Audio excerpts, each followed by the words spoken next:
Friends, ഈ വീഡിയോയിൽ നമ്മൾ കാണാൻ പോകുന്നത് ജെജുവിലെ ഓസുലോക് ടീ മ്യൂസിയമാണ്. സ്യോഗ്വാങ് എന്ന സ്ഥലത്ത് ഹല്ലാസൻ മലനിരകളുടെ അടുത്താണ് ഈ ടീ പ്ലാന്റേഷൻ സ്ഥിതി ചെയ്യുന്നത്.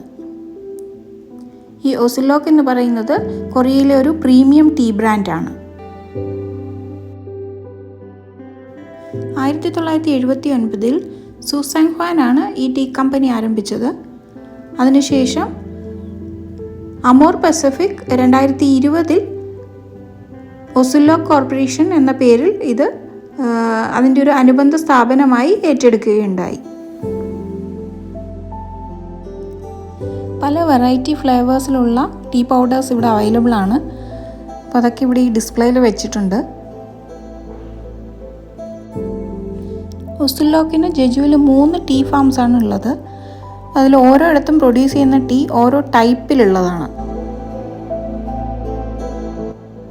അവരുടെ മെയിൻ ഫോക്കസ് എന്ന് പറയുന്നത് അതിൻ്റെ ക്വാളിറ്റിയും അതുപോലെ സർവീസുമാണ്. അതുകൊണ്ട് തന്നെ കൊറിയയിലെ നമ്പർ 1 ടീ ബ്രാൻഡാണ് ഈ ഓസുലോക്.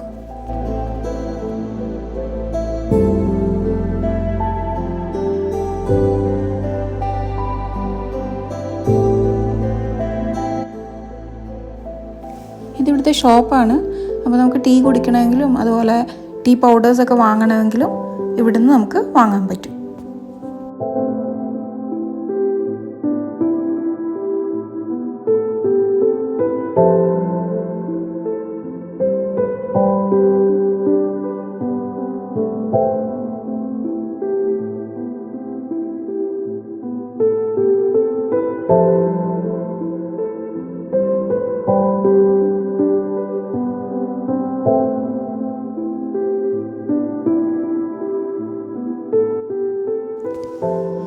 ഇത് ടീ പ്ലാന്റേഷനിലേക്കുള്ള വഴിയാണ്. അപ്പോൾ ഈ വഴിയിൽ സൈഡിലൊക്കെ റെസ്റ്റ് ചെയ്യാൻ വേണ്ടിയിട്ടുള്ള ചെറിയ ചെറിയ ഷെഡുകളൊക്കെ ഉണ്ട്. 2 സൈഡും നല്ല ഭംഗിയാണ് കാണാൻ.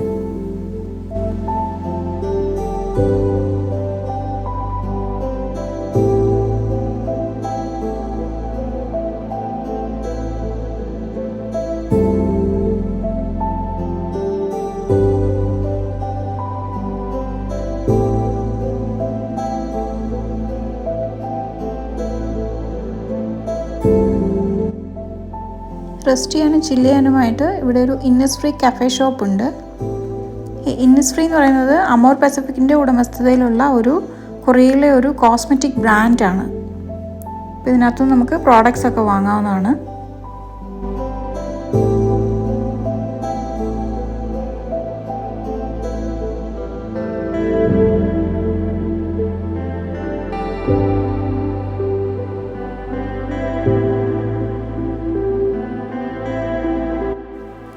ഇതാണ് ഇവിടുത്തെ ടീ പ്ലാന്റേഷൻ. 1979 ഈ ഏരിയ എന്ന് പറയുന്നത് കംപ്ലീറ്റ്ലി പാറകൾ കൊണ്ട് നിറഞ്ഞതായിരുന്നു. അതിനുശേഷം ഇവർ മോഡേൺ ടെക്നോളജി ഉപയോഗിച്ച് ഈ പ്രദേശത്തെ കൃഷിയോഗ്യമാക്കുകയും ഈ ടീ ട്രീകൾ കൾട്ടിവേറ്റ് ചെയ്യുകയും ചെയ്തു.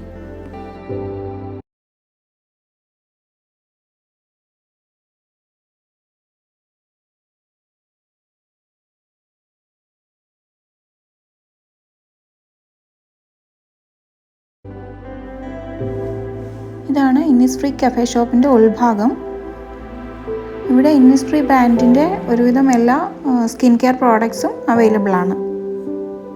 ഈ പ്രോഡക്ട്സുകളിലൊക്കെയും ഈ ഓർഗാനിക് ഗ്രീൻ ടീ ഇൻഗ്രീഡിയൻസ് ഉപയോഗിച്ച് വരുന്നുണ്ട്.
അടുത്ത് നമ്മൾ പ്ലാൻ ചെയ്തിരിക്കുന്നത് സാങ്ബാങ് മൗണ്ടൻ ക്രൂസ് ട്രിപ്പാണ്.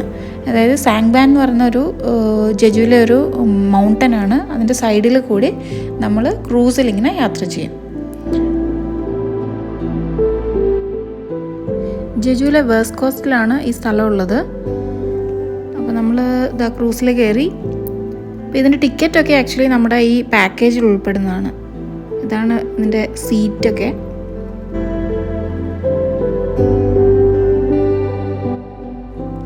ഹ്വാസങ് പോർട്ടിൽ നിന്നാണ് ഇതിൻ്റെ ഡിപ്പാർച്ചർ. ഏകദേശം 1.5 മണിക്കൂറാണ് ഈ ഒരു ട്രിപ്പിൻ്റെ ഡ്യൂറേഷൻ. നമ്മളിതിൻ്റെ ഡെക്കിലെത്തി. ഇവിടെയും കുറച്ച് ഇരിക്കാനുള്ള സ്പേസൊക്കെ ഉണ്ട്.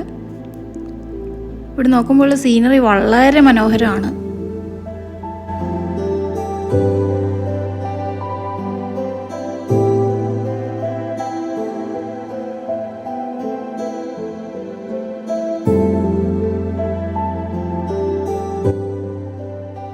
അങ്ങനെ പോർട്ടിൽ നിന്ന് വിട്ടു. നമ്മുടെ യാത്ര ആരംഭിച്ചിരിക്കുകയാണ്.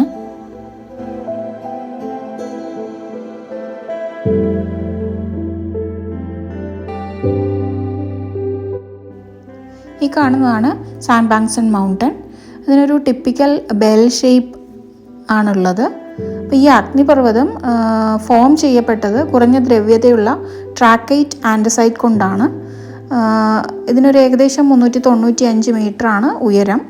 അതുപോലെ ഇത് പണ്ട് ഈ അഗ്നിപർവ്വതം പൊട്ടുമ്പോൾ അതിൻ്റെ ചാരത്തിലൂടെയും അതുപോലെ അതിൻ്റെ ഈ മണൽക്കല്ലുകളിലൂടെയൊക്കെ പുറത്തേക്ക് വന്ന് ക്രമേണ ഇങ്ങനെ ഒരു ഷേപ്പ് ഫോം ചെയ്യപ്പെടുകയാണ് ഉണ്ടായത്. 1966 ഇത് അവിടുത്തെ നാച്ചുറൽ മോണുമെൻ്റ് ആയിട്ട് മോണുമെൻ്റ് നമ്പർ 182-5 ആയിട്ട് പ്രഖ്യാപിക്കുകയും അതിനെ അങ്ങനെ സംരക്ഷിച്ചു പോരുകയും ചെയ്യുന്നു. ഈ കാണുന്ന ഇവിടുത്തെ മറ്റൊരു പാറയാണ്. അതിൻ്റെ പേര് നാംഗ്യോൻസിയോക് എന്നാണ്.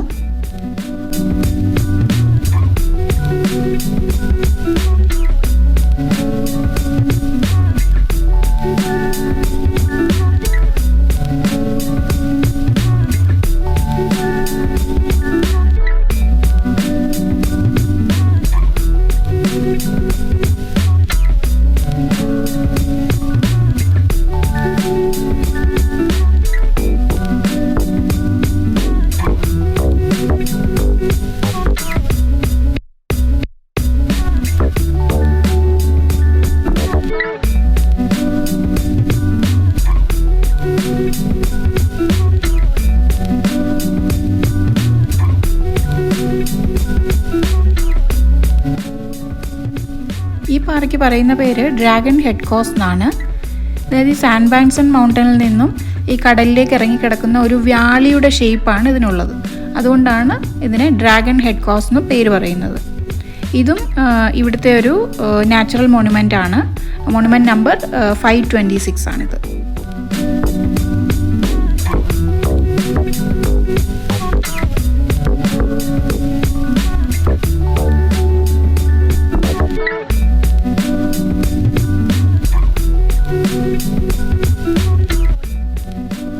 ആമയെ പോലെ ഷേപ്പ് ഉള്ളത് കൊണ്ട് ഈ റോക്കിന് പറയുന്ന പേര് ടേർട്ടിൽ റോക്ക് എന്നാണ്.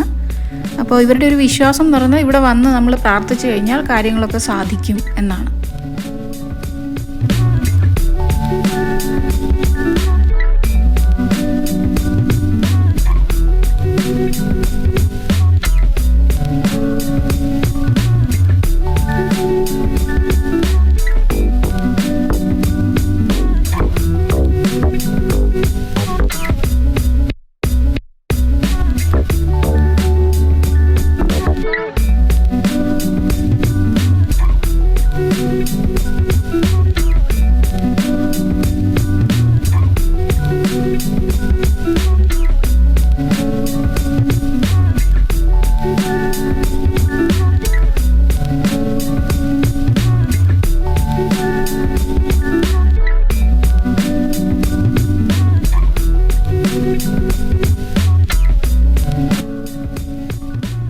അരുൺ അവിടെ ഇരുന്ന് എന്തോ കാര്യമായ പരിപാടിയിലാണ്.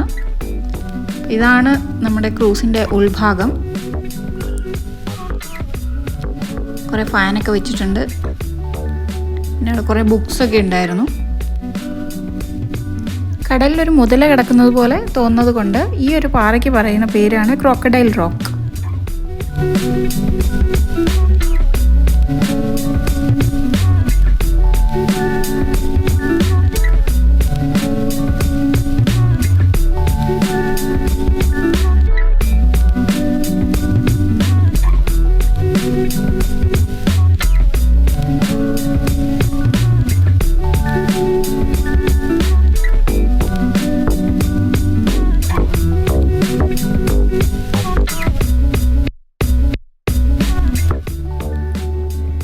സൊങ്കാക്സൻ മൗണ്ടൻ്റെ വെസ്റ്റ് സൗത്ത് ക്ലിഫിലുള്ള ഒരു പാറയാണിത്. ഇതിന് ഒരു പന്നിയുടെ സാമ്യമുള്ളത് കൊണ്ട് ബോർ റോക്ക് എന്നാണ് ഇതിനെ പറയുന്നത്.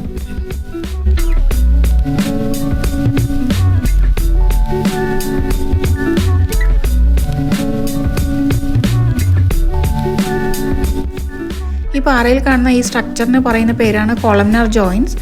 അതായത് പണ്ട് ഈ അഗ്നിപർവ്വതം പൊട്ടിത്തെറിക്കുമ്പോൾ അതിൻ്റെ ലാവ സമുദ്രത്തിൻ്റെ തണുത്ത പ്രതലത്തിലേക്ക് പതിക്കുമ്പോൾ രൂപപ്പെട്ടതാണിത്. അപ്പോൾ ഇതിനൊരു ഹൊറിസോണ്ടൽ ആൻഡ് വെർട്ടിക്കൽ ലെയേഴ്സ് ഉണ്ട്. അപ്പോൾ ഈ സ്തംഭത്തിലേക്ക് കടലിലെ തിരമാലകൾ വന്നടിക്കുമ്പോഴത്തേക്ക് ഒരു ഇടിമുഴക്കം പോലെയുള്ളൊരു ശബ്ദം കേൾക്കും. അപ്പോൾ അതുകൊണ്ട് തന്നെ ഇതിനെ പറയുന്നത് ജിയോലുലി എന്നാണ്.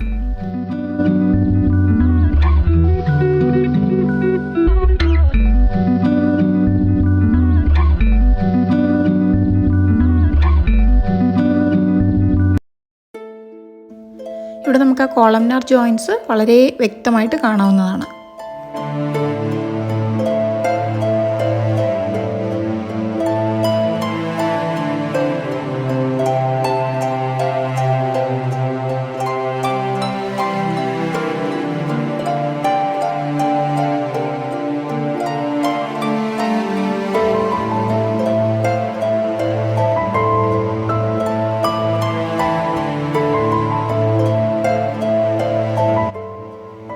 ദൂരെ കാണുന്നതാണ് ഗ്യപ്പാഡോ ഐലൻഡും മറാഡോ ഐലൻഡും.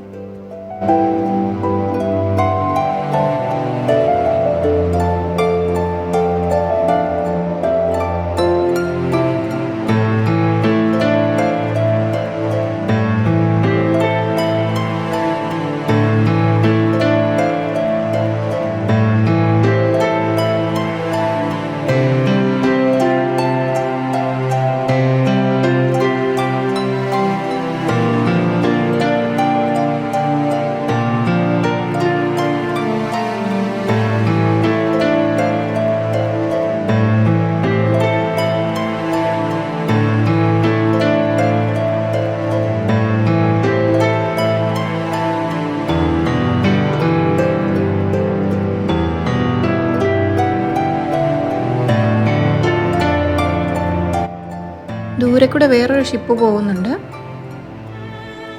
ഈ കാണുന്നതാണ് ജെജുവിലെ വളരെ ബ്യൂട്ടിഫുള്ളായ ബ്രദർ ഐലൻഡ്. ഇതിൽ മെയിൻ ഐലൻഡിൽ ചെറിയൊരു സാൻഡ് ബീച്ച് ഉണ്ട്. അതുപോലെ തന്നെ ഈ ചെറിയ ദ്വീപുകളും പാറകളും നമ്മൾ നോക്കുമ്പോൾ നമ്മൾ ഏത് ഡയറക്ഷനിൽ നിന്നാണോ നോക്കുന്നത് അതനുസരിച്ച് ഒരു 3 മുതൽ 8 വരെ ഐലൻഡുകളായിട്ട് ഒരു ഇല്യൂഷൻ പോലെ തോന്നും. അതുപോലെ ഇത് സൺസെറ്റിലൊക്കെ ഫോട്ടോഗ്രാഫിക്ക് വളരെ പേരുകേട്ട ഒരു ഐലൻഡാണ്. അതുപോലെ തന്നെ ഫിഷിങ്ങിന് പേര് കേട്ടതാണ്. അവിടെ കുറച്ച് ആളുകൾ നിന്ന് മീൻ പിടിക്കുന്നുണ്ട്.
ആദ്യം കണ്ട ആ ഒരു ബെൽ ഷേപ്പിലുള്ള സാൻഡ് ബാങ്ക്സൺ മൗണ്ടൻ ആണ്.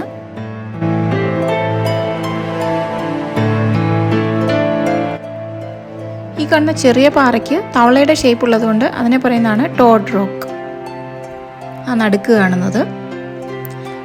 ഈ ഒരു പാറയോട് നമ്മൾ എന്ത് വിശ്വസ് പ്രാർത്ഥിച്ചാലും നടക്കുമെന്നാണ് അവരുടെ ഒരു വിശ്വാസം.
ഓക്കെ, അപ്പോൾ ഇത്രയാണ് നമ്മുടെ ഇവിടുത്തെ വിശേഷങ്ങൾ.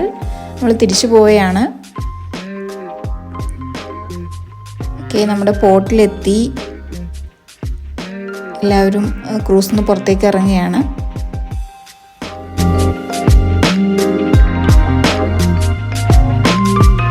ഒരു അടിപൊളി യാത്രയായിരുന്നു. ഇപ്പോൾ ജെജുവിൽ പോകുന്നവരാരും ഇത് മിസ് ചെയ്യരുത്. ജെജുവിലെ വെസ്റ്റ് കോസ്റ്റ് പാക്കേജ് എടുത്തു കഴിഞ്ഞാലാണ് നമുക്കിവിടെ പോകാൻ പറ്റുന്നത്. ഞങ്ങളുടെ ബസ് പോകാൻ റെഡിയായി കിടക്കുകയാണ്. അപ്പോൾ അടുത്ത ഡെസ്റ്റിനേഷനിലെ വിശേഷങ്ങളുമായി അടുത്ത വീഡിയോയിൽ കാണാം. Till then, bye bye.